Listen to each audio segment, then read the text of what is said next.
Hello, welcome to the President's Podcast. I am your host today.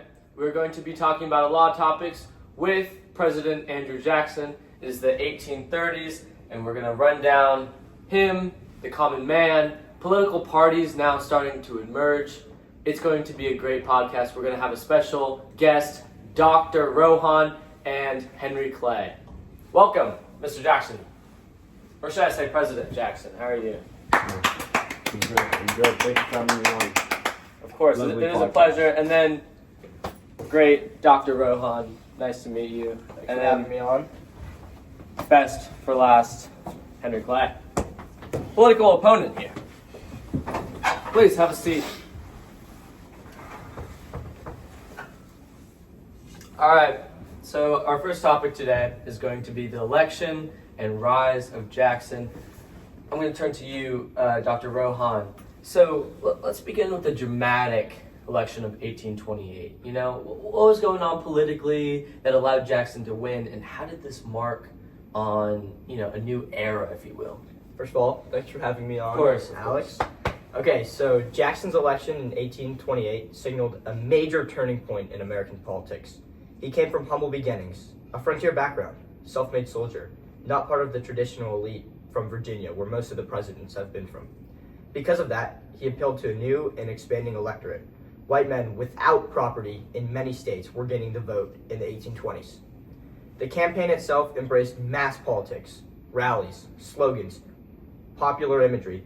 Jackson's supporters cast him as the man of the people, in contrast to what they portrayed as the elitist rule of his opponent, John Quincy Adams, in his circle.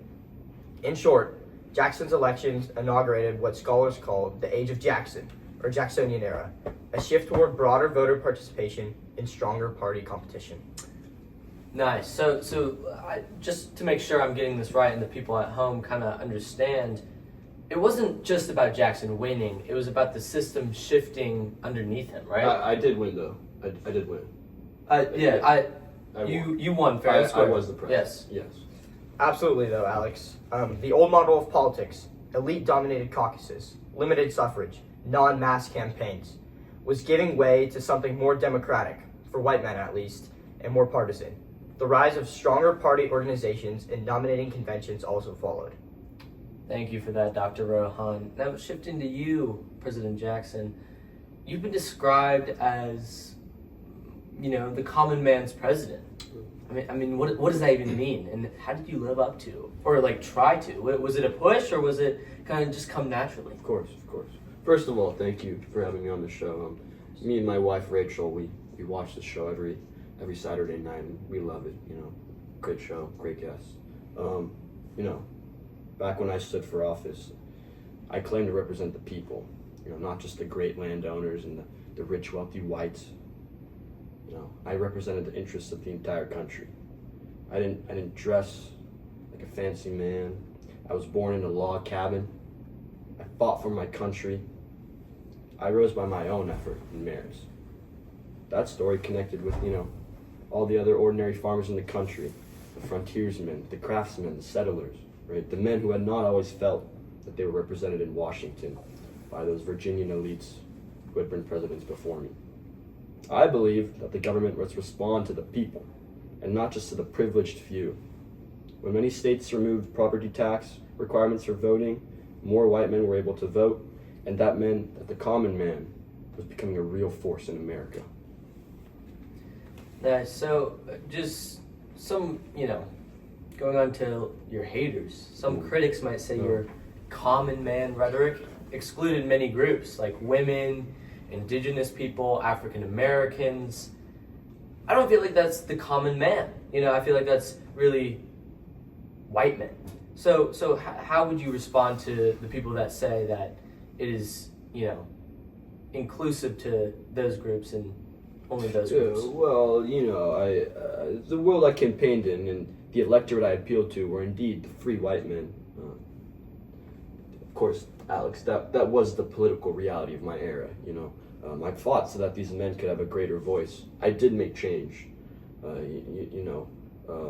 The work of extending full rights and inclusion beyond that, I laid the foundation of that for future generations. And given what was going on at the time, and You know, the fact that it was only white men that could vote. I made a difference. You know, I think I did my part. To my haters, you know, what change did they make? Right? Just, I was the president. I got this thing done, and I'm very proud of my own efforts and the efforts of my cabinet and my advisors and my. Yeah, that's good. Dr. Rohan, do you Yeah, want to respond to that? I just want to quickly highlight the importance in terms of historical context of it just helped white men. So yes, voting powers did expand for a lot of people, but it was just white men, which is going to create some historical tensions later, leading up to the Civil War, especially. Yeah, and just to follow up, Dr. Rohan, how did party politics evolve during Jackson's era? Absolutely. So Jackson helped give life to the National Party organization. Prior to this, much political domination was done via congressional caucus. Under Jackson, there was growing use of nominating conventions and expanded participation of state delegates, bringing more of the political process into the open. The party supporting Jackson eventually became known as the Democratic Party, or Jacksonian Democrats, posing opposition to the new Whig Party, which formed in part to oppose Jackson's policies, like Senator Henry Clay. This second party system meant competition, mobilization, and stronger party machinery.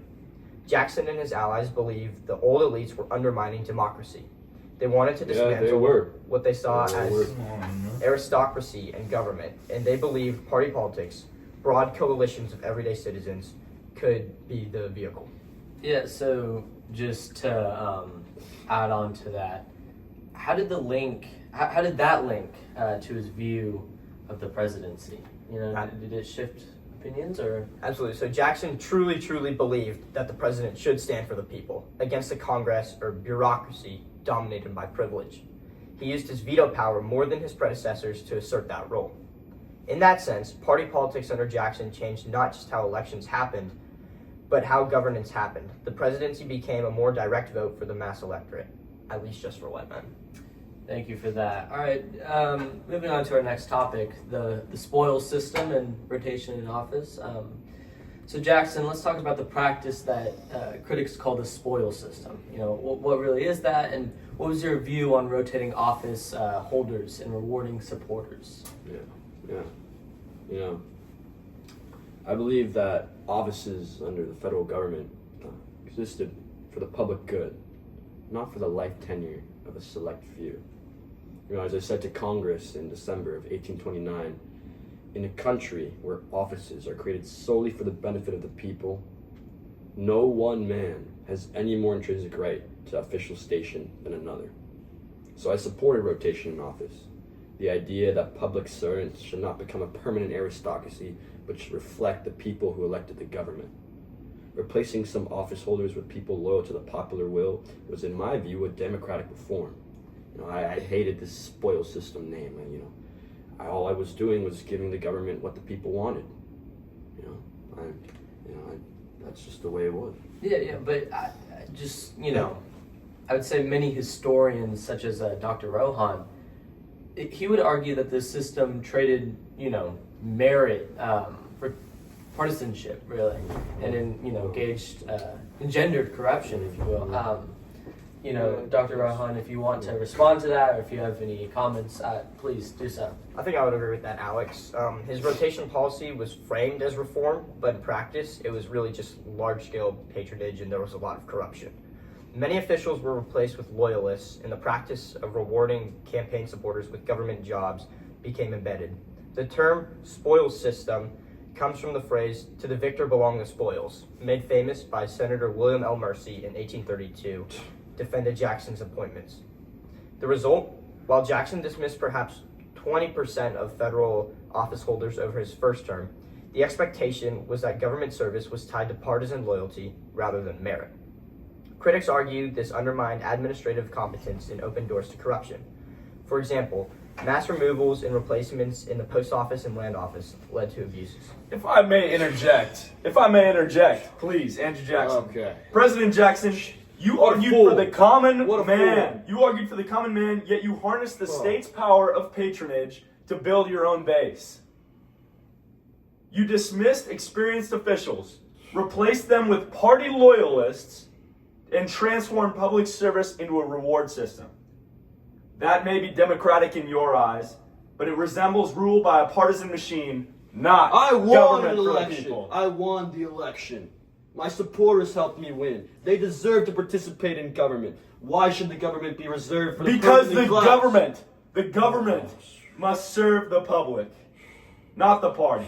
Public offices are public trust, What is not this? party What is spoils. this? All right. You trying to do the spoils of Hey, victory? hey, all right, guys.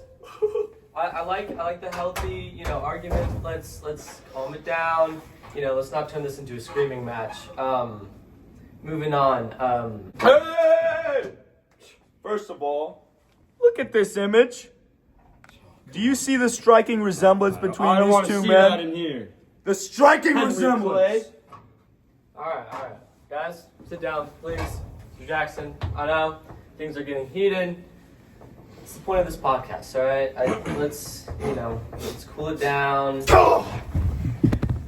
Okay, first of all, what is he wearing? Okay, it's a crown. Because he thinks of himself as a king. All right, first, what is he wearing? It's a crown. He thinks of himself as a king, born to command. What a foolish image that is. Had I been consulted, King Andrew. King Andrew. He says he's for the people. This was a cartoon drawn by the people. First of all, notice the resemblance. It's almost exactly his demeanor as a king. His veto power. It's just kingship. Just wake up and realize that it's just kingship. Mr. Clay, Mr. Clay. All right. Please sit down. All right. If I may respond to that foolish claim. All right, make it short though. Oh. You know who I am. I'm Andrew Jackson. I made myself. I made the presidency. I was not born into this role. I was not a Virginian with wealth and power and education. I was a real man. I was born in a log cabin. I fought wars for this country. I won wars for this country. All my life, all I've been doing is protecting the people, being a man of the people. What have you done, Mr. Clay? Do you know what the presidency means? Because I do. It means the people. It means upholding the standards and the American values of this great country. And I fought my entire life to protect those values and to be a man of the people. And for you to come in here and this foolish cartoon, it's ridiculous. It's ridiculous. It's ridiculous. All right. Thank you, President Jackson. But I do want to All I've touch done on for this country. Jackson. I do want to connect, a point that Mr. Clay talked about, that being veto power and legacy. So, Dr. Rohan, maybe you can respond to this. Absolutely, yeah.